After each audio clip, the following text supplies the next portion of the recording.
Hi, this is Kimberly. I had something really interesting I wanted to share with you. This is nothing biblically prophetic per se. However, it has to do with something very strange that was said by the FBI director regarding Charlie. And you know how I research things, and so I wanted to share some things that I found with you that I thought were very strange about Charlie's assassination. Remember, it was an assassination. The Independent wrote, at a press conference announcing that the suspect in the shooting of Charlie had been detained, FBI Director Kash Patel ended his speech with a personal message to his brother saying, "We have the watch, and I'll see you in Valhalla." Many people commenting on the press conference reacted to this confusing reference to Valhalla with a mixture of amusement and disdain, with some pointing out that the contradiction of eulogizing a Christian nationalist with reference to the pagan afterlife. For scholars of the Vikings, Patel's reference to Valhalla looked like something far more sinister. To understand why, we need to know both what Valhalla meant to the Vikings and what it means in political discourse today. The Norse peoples had a developed concept of the afterlife. The desirable destination for Norse warriors was Valhalla, the Hall of the Slain, where this false god watched over his band of chosen warriors as they prepared for Ragnarok, the world-destroying battle against the giants. Only those who died in heroic death in combat were brought to Valhalla by the Valkyries. Those who died by sickness, old age, or accident, or who had committed murder and other dishonorable crimes, seem to have been excluded from this martial afterlife. Now, of course, this is far from what we believe as Christians. And it says, some believed that you could cheat the Norse gods by arranging to be buried with deliberately worn and damaged weapons as if you had seen heavy combat. There's a lot we don't know. What we do know is that in the 1930s, the concept of Valhalla, along with the image of the heroic Viking and many of the symbols of Norse mythology, had a profound appeal to Nazi thought leaders.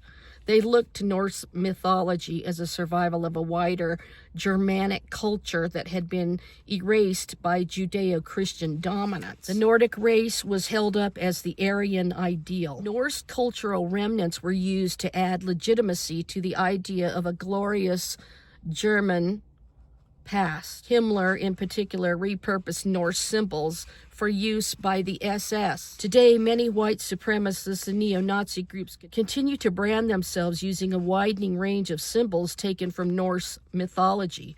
One aspect of Norse culture that has gained increasing prominence in the past few decades is the specific co-opting of Valhalla by those who are prepared to kill and die in the cause of protecting an endangered white supremacy.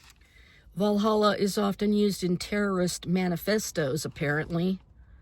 The most chilling example of the co-option of the phrase, "see you in Valhalla," is found in the manifestos published by far-right terrorists in the wake of their atrocities.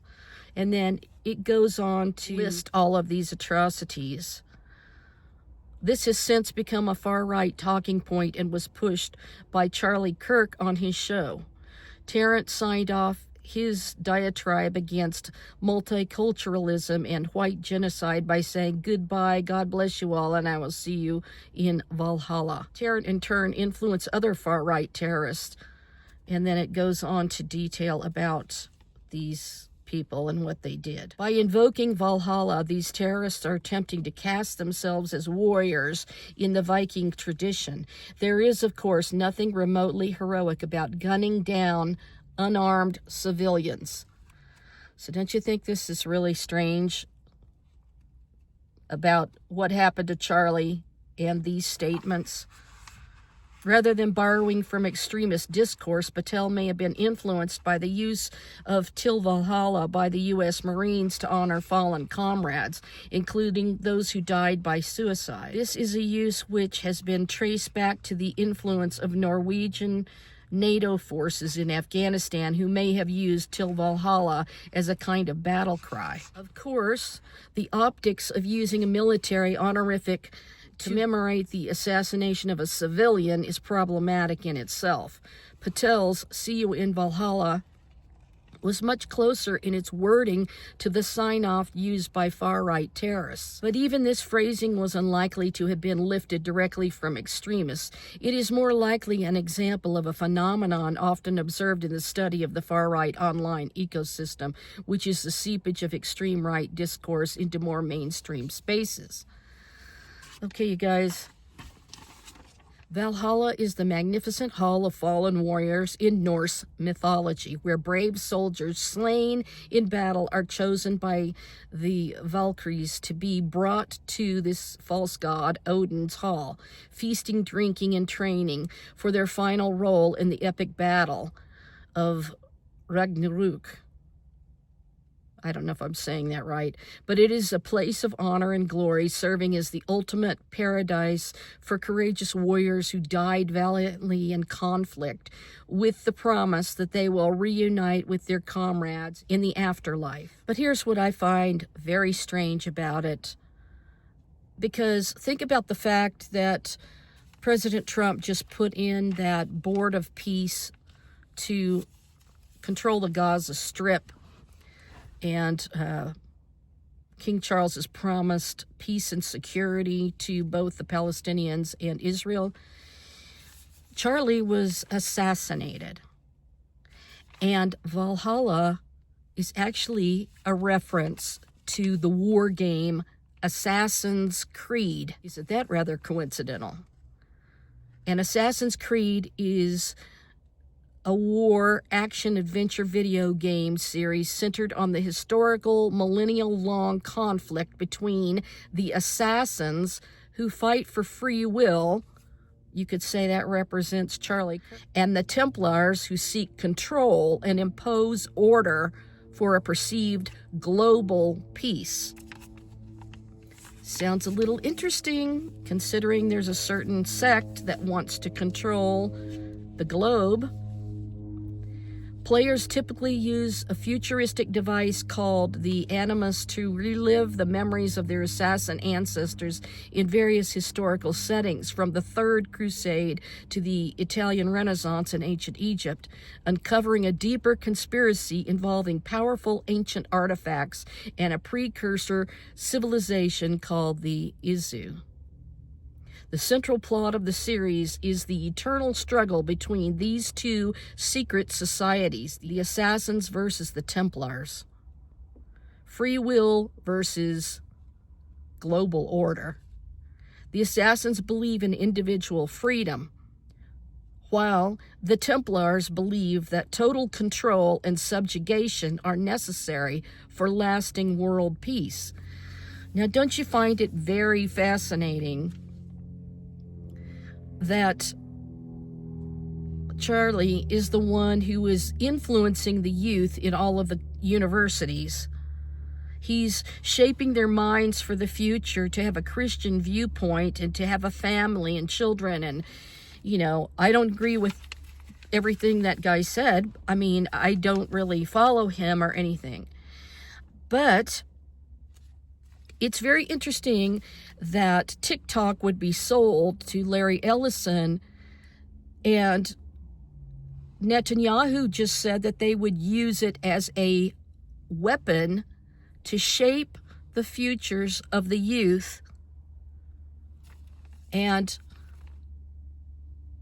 pretty much manipulate their minds into what they want them to believe and follow. So Charlie was the one doing that, and now that he's been assassinated, this global group is taking over that wants to have a world Supreme Court through a revived Sanhedrin and having their king be the global leader eventually.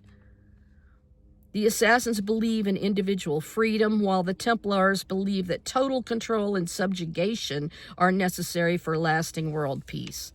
The Animus. In the modern-day storyline, players are descendants of assassins who use the Animus to access and experience the memories of their ancestors.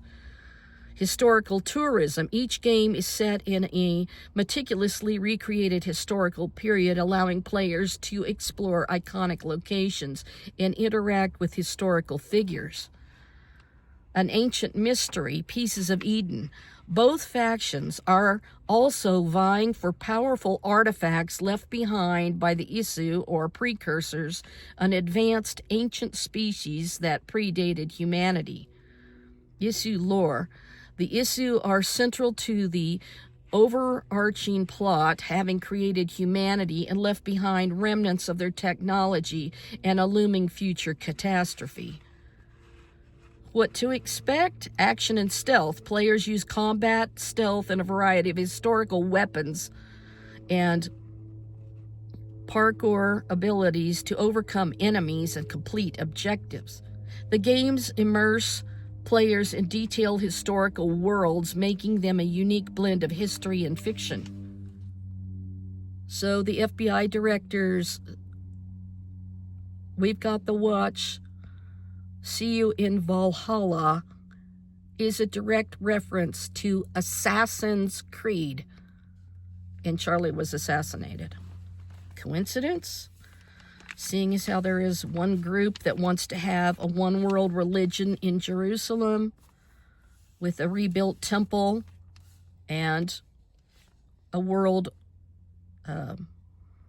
controlled by a judicial group called the Revived Sanhedrin. So let's look at what the Templars did stand for, because it does connect to the Holy Land, of course.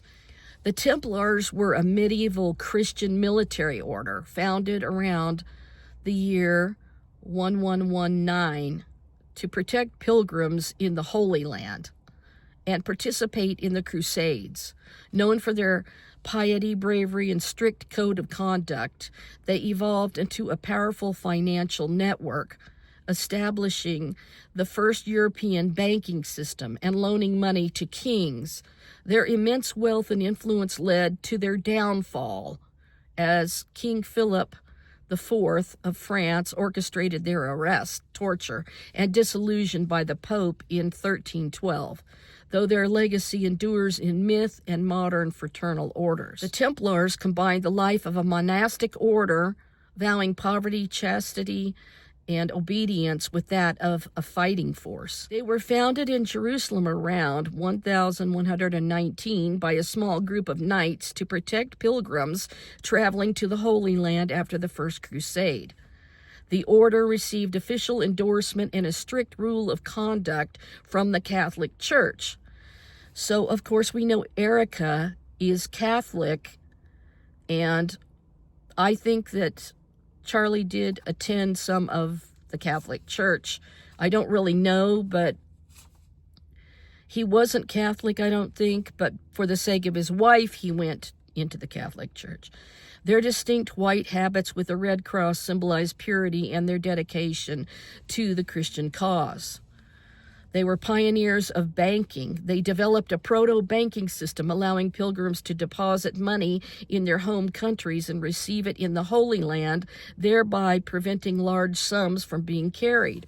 Now, isn't it funny that Charlie himself had come out making certain statements about Israel and Netanyahu, and he was being funded by some of these Zionist groups, and then he refused to take their money that they had offered him and did not go to Israel when he was invited by Netanyahu. And this is talking about the Templars and the banking system and the Holy Land through the Assassin's Creed war game, which Kash Patel talked about Valhalla. Meet you in Valhalla. Through their agricultural and commercial activities, as well as donations, the Templars accumulated vast wealth, becoming significant lenders to European monarchs. They were an elite, highly trained and motivated military force fighting on the front lines of the Crusades in the Holy Land, Jerusalem, and beyond. The Templars became a potent symbol of chivalry and Christian virtue, influencing later legends of the Holy Grail and Knights of the Round Table. Despite their dissolution in 1312 by Pope Clement V at behest of King Philip IV, their story has persisted through the centuries, fueling conspiracies, myths, and traditions of modern organizations like the Freemasons. So recent reports indicate that a leaked proposal for a post-war transitional authority in Gaza, which Tony Blair has been involved in discussions for, is called the Gaza International Transitional Authority, GITA. The plan was reportedly developed by his think tank, the Tony Blair Institute for Global Change, and includes input from other parties. The key details about the proposed GITA include the role in Trump's plan. This body is a central part of a new peace plan proposed by U.S. President Donald Trump. While Trump would chair a board of peace, quote unquote, Blair would likely take a leading role in the day-to-day work of the GITA. It is envisioned as a temporary authority that would govern Gaza for a set period of possibly 5 years, with support from the UN and Arab nations. The GITA's aim would be to provide administrative services and manage the reconstruction of Gaza before eventually returning control to a Palestinian government. The Tony Blair Institute for Global Change has reportedly been involved in the plan's development, although the institute has denied authoring or endorsing the final proposal. Blair's potential involvement in a post-war Gaza authority has drawn criticism due to his controversial legacy in the Middle East and his role in the 2003 Iraq War. And not only that, he's a big member of the World Economic Forum. So that is the side of the global order in Assassin's Creed, and Charlie, being the Christian side, standing for free will, is assassinated so that those who want to take over the global order can do so and control CNN, TikTok, CBS, and use it, quote unquote, from Netanyahu as a weapon to change the minds of the youth. I get it. All of this is coming into a real clear picture. Valhalla is mentioned in Assassin's Creed. Valhalla, both as the Norse afterlife and as a significant location within the game's plot, where the protagonist, Eivor, can experience drug-induced trances leading to visits with the, quote, gods of the Norse myth, who are actually Isu. The term Valhalla also appears in the game's title and in other Assassin's Creed media like novels and comics, referencing the mythical Hall of the Slain, according to the Assassin's Creed Wikipedia. Now, there was a group called the Order of Assassins, was a real Nizari Ismaili Shia Muslim order in the medieval Mideast, founded by Hassan Isaba around 1090 AD from their mountain fortresses in Persia. They used assassinations and guerrilla tactics against political enemies to establish a state within hostile territories until their decline around 1275 AD after the Mongol conquests. Now, the reason why I'm bringing this up is because when you look up the Assassin's Creed, this was the game, this war game that came out after the game called Prince of Persia, which we know in the Bible that an angel came, to fight the Prince of Persia. The word assassin is believed to derive from their name, which possibly referred to their opponents' accusations that they used hashish, which is a drug. Established in 1090 AD by Hassan-i Saba at Alamut Castle in Persia, a breakaway group from the Ismaili sect of Shia Islam, the Nizari Ismailis. Lacking a conventional army, they used assassinations of prominent figures, espionage, and psychological warfare from their mountain fortresses. Their goal was to survive and establish a state by eliminating rivals and gaining influence. That sounds very familiar and similar to what's happening with the PA trying to establish a state. A special group within the order is called the Fadayin, who carried out the assassinations, often using daggers, poison, or arrows. The order's influence waned, and its fortresses eventually fell to the Mongols around 1275 AD. Much of what is known comes from their rivals, who likely exaggerated or fabricated aspects, like the tales of drug-induced paradise for recruitment found in Marco Polo's writings. I doubt it was an exaggeration. The modern term assassination is believed to stem from the Arabic name hashashin, which may have been a derogatory term implying drug use. Their story and tactics have inspired the fictional video game franchise Assassin's Creed, which features a heavily fictionalized version of the order. So that's also very interesting, because we're talking about Muslims, Palestinians, and Charlie Kirk was a Christian. So all of this is kind of coincidental, don't you think? I mean, that Kash Patel's saying, we've got the watch, we'll see you in Valhalla, which is Assassin's Creed game of war.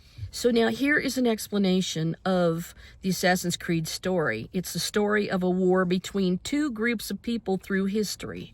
The assassins, the kind of good guys who fight for the freedom and liberty of the peoples. What do you think Charlie was doing? They are most likely, with very few exceptions, the group to which the protagonists belong to. They're idealists and probably honest in their intention, even if their method of choice, assassination, is arguable at best. The Templars, the kind of bad guys who fight for order and peace mostly, they're pragmatic and also have disputable methods, and even if a lot of them are here for greed and power, there's still some who really want to make things better. Motto, in this sign you will conquer. Now, supposedly, if you remember, Constantine had some sort of vision of a cross in the sky, and he was told, in this sign you will conquer, meaning the Christian cross. Even if their names come from the Crusade era, both organizations are a lot older than that. Most of the times, the Assassins and the Templars are fighting over pieces of Eden. Now remember, Jerusalem is the place of the Garden of Eden.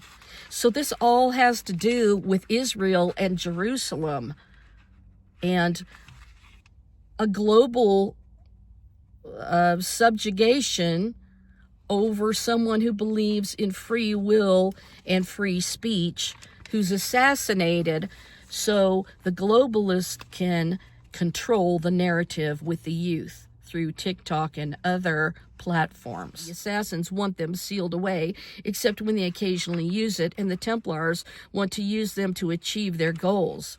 To find these ancient fragments, modern Templars and assassins both rely on the animus, a MacGuffin that allowed you to relive a person's memory through the DNA of his descendants. One game usually takes place during two different periods.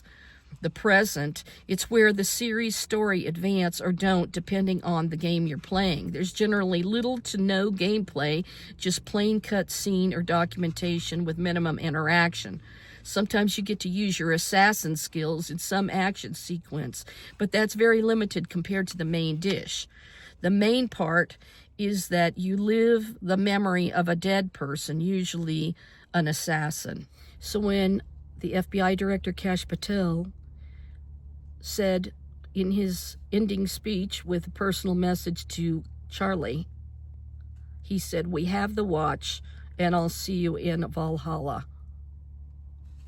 A direct reference to Assassin's Creed, and Charlie was assassinated. And that, to me, makes it even more sinister, because we're ultimately talking about someone who's trying to take global control and manipulate the youth through various platforms, and someone who believed in freedom of speech who's now been silenced by an assassin. How interesting. So this is just a little bit of what I do, research, looking into things, and I think that that's really strange. So the fact that the Assassin's Creed has to do with the Holy Land and Jerusalem, And Netanyahu said that they now want to take TikTok and turn it into a weapon of war. What he said, the woke Reich, ha ha ha ha. There was nothing funny about the Third Reich. So I don't see it as humorous unless you are planning on subjugating through control globally. So these are things I've just seen and recognized and wanted to tell you about because I find it very peculiar, very strange.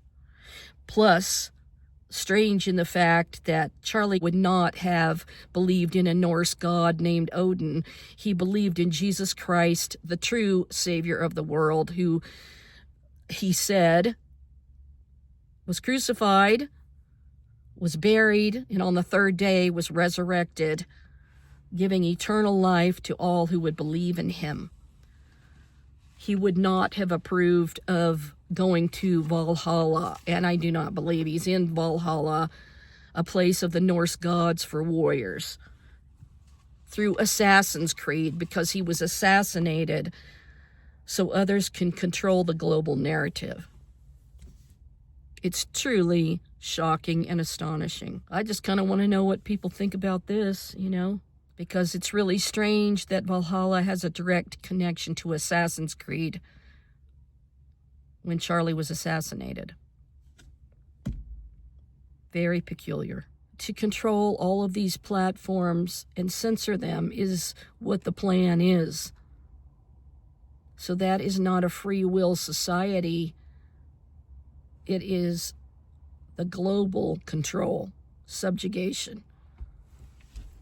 I'll see you next time. Thanks for listening. Thanks for supporting my channel at paypal.me/KKROCOCO. Thank you so much. And if you want to get a copy of my book about King Jesus, Yeshua, it's at olivepresspublisher.com.